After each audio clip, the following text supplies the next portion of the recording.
नमस्कार दोस्तों, welcome back to our channel. दोस्तों बात करने वाले हैं इस वीडियो में बिहार डीएलआरएस भर्ती 2023 के बारे में। मेरे भाई इसका जो कट ऑफ है कितना रह सकता है, तो इसके बारे में कंप्लीट इन्फॉर्मेशन देने वाले हैं। इसमें आपको भी पता है टोटल 4 प्रकार की पोस्ट निकाली गई है, क्लर्क, आमीन, कानून को और एएसओ। तो इसमें से 2 का आपको कट ऑफ बताएंगे। जो क्लर्क पोस्ट है दोस्तों, इसका जो कट ऑफ है कितना रह सकता है, और दूसरे नंबर पर जो आपका आमीन का पोस्ट है, इसका जो कट ऑफ है कितना रह सकता है। ठीक है, तो इस वीडियो के माध्यम से इन दोनों के बारे में कंप्लीट इन्फॉर्मेशन देने वाले हैं। तो वीडियो में अंत तक बने रहिएगा। सारी चीज़ों को एनालिसिस करने के बाद हमने ये कट ऑफ निकाला है और यही आप तक शेयर करने वाले हैं। ठीक है, तो वीडियो में अंत तक बने रहिएगा। और वीडियो वगैरह अगर आपने लाइक नहीं किया है तो लाइक कर लें, और चैनल पर अगर पहली बार हैं तो सब्सक्राइब भी कर लें। ठीक है, तो ज़्यादा देर न करते हुए स्टार्ट करते हैं। मेरे भाई आपको भी पता है कि डीएलआरएस का जो भर्ती निकाला गया है, इसमें जो है टोटल पोस्ट की बात करें तो 10101 है। इतने पदों पर आपकी जो भर्ती है इसको निकाला गया है। और अगर बात करें इसके एग्ज़ाम की कि सर इसका जो एग्ज़ाम है कब से कब तक करवाया गया था, तो इसका एग्ज़ाम के अगर इसके एग्ज़ाम की बात करें मेरे भाई, तो 4 अगस्त से 17 अगस्त तक आपका जो एग्ज़ाम है इसको कंडक्ट कराया गया था। ठीक है, अगर बात करें दोस्तों इसके कट ऑफ की, सर इसका जो कट ऑफ कितना रह सकता है, तो सबसे पहले आपको बताते हैं दोस्तों क्लर्क का कट ऑफ। ठीक है, कि जो क्लर्क का कट ऑफ है कितना रह सकता है। मेरे भाई आपको भी पता है कि क्लर्क में 150 प्रश्न आपसे पूछे गए थे।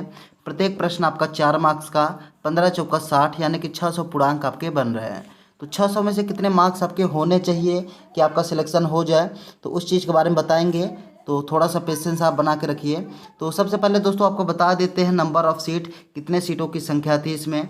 तो मेरे भाई क्लर्क की अगर बात किया जाए तो इसमें जो सीटों की संख्या है ये था भैया आपका 744। ठीक है, यूआर कैटेगरी के लिए अगर बात करें तो 313 था, ईडब्ल्यूएस के लिए 74, बीसी के लिए 84, ईबीसी की बात करें तो 132, एससी के लिए था 113, एसटी के लिए था 6, और आरसीजी की बात करें तो 22।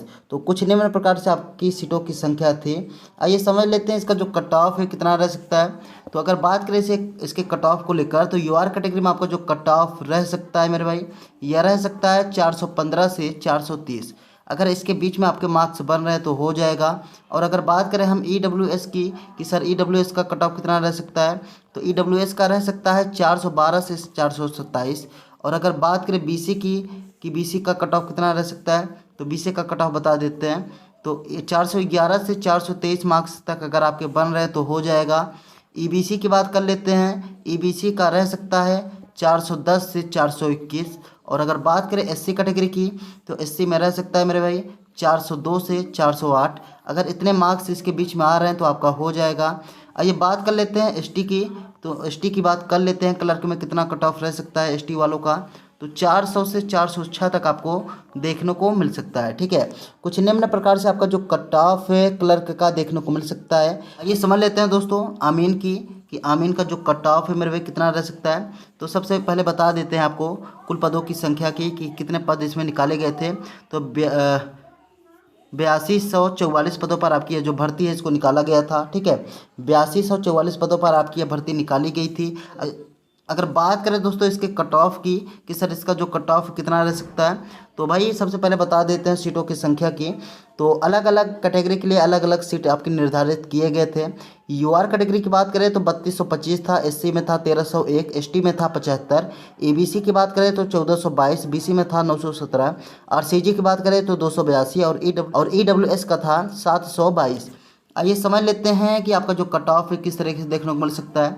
तो मेरे भाई 100 प्रश्न आपके पूछे गए थे, प्रत्येक प्रश्न आपका 4 मार्क्स का था, यानी कि 400 पूर्णांक बन रहा है। इसमें से कितने मार्क्स आपके होने चाहिए कि आपका कट ऑफ में हो जाए, तो इसके बारे में चर्चा कर लेते हैं। तो आइए समझ लेते हैं कि जो आपका आमीन का कट ऑफ है दोस्तों ये कितना रह सकता है।